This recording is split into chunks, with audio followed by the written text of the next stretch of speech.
gars de Bonnie-Suba, vous vouliez parler d'étalement urbain parce que c'est quelque chose qui vous intéresse quand vous êtes plus sérieux, parce qu'on vous connaît un peu foufou sur la scène dans vos vidéoclips, mais vous parlez d'étalement urbain. C'est quoi pour vous, justement, l'étalement urbain? C'est quoi le problème avec ça?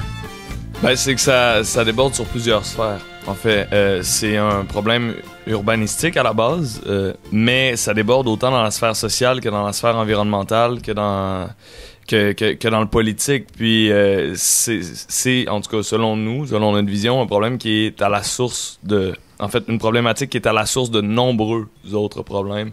Et c'est la raison pour laquelle on voulait aborder le sujet, là. L'étalement urbain, c'est quoi? Ben donc, c'est le fait que la ville ou le rayon d'action de la ville où les gens vivent et travaillent dans le quotidien, donc ça grandit, comme tu l'as dit. Au Québec, il y a 5% de plus d'augmentation de territoire, d'utilisation du territoire pour chaque 1% de plus de population. Donc, la ville, ça grandit plus vite que ça grandit la démographie.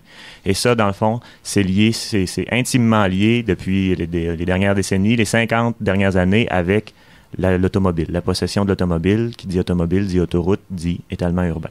Voilà. Et la ville prend de l'expansion, mais c'est aussi les structures qui... chaque personne prend plus d'espace, mais c'est aussi les structures qui relient chaque personne qui prennent plus d'espace. Donc, les sols artificiels, entre guillemets, donc les routes, les autoroutes, s'étendent et à chaque fois, c'est des sols, parce qu'on est dans la région du Saint-Laurent, dans la vallée du Saint-Laurent, c'est des sols agricoles qui sont en fait pavés, qui sont éliminés, qui sont réduits, alors qu'on sait pertinemment que on va en avoir de plus en plus besoin, on va avoir besoin de se nourrir. Le jardin va avoir besoin de plus en plus proche de l'assiette, éventuellement. Maintenant, c'est quoi les solutions, selon vous, là, pour qu'on puisse enrayer ou du moins diminuer le problème? Une chose, en tout cas, j'avancerais qui serait grandement temps au Québec qu'on dise, c'est terminé de construire des maisons sur les terres agricoles. Parce que ce n'est pas un statement politique qui existe actuellement. Il y a une procédure, certes, un peu complexe pour y arriver, mais les villes y arrivent toujours à s'agrandir. Je pense qu'il faudrait dire au Québec, c'est fini, là. Dans la grande région de Montréal, à tout le moins, là, il n'y a plus question qu'on développe sur les terres agricoles. Ça aiderait peut-être un peu les promoteurs, les gens, les développeurs, les villes, à penser autrement, à se dire, ça va être beau le bar ouvert sur nos ressources, là. C'est des ressources finies, ça, le territoire. Il faut arrêter de passer de...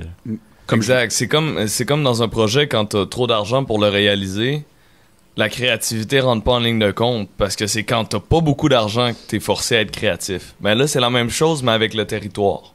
On a un bar ouvert, comme tu dis, territorial.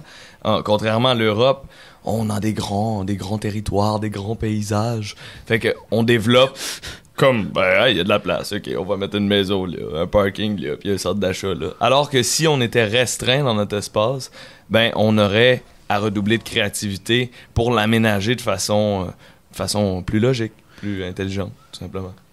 Toi, Pascal, une solution que tu vois poindre à l'horizon peut-être? Ou... Ben, on a parlé de décentralisation, puis de créer des centres en banlieue, puis je pense que ça, c'est vraiment une façon où on n'a pas le choix, là. C'est un incontournable pour corriger la situation, exactement.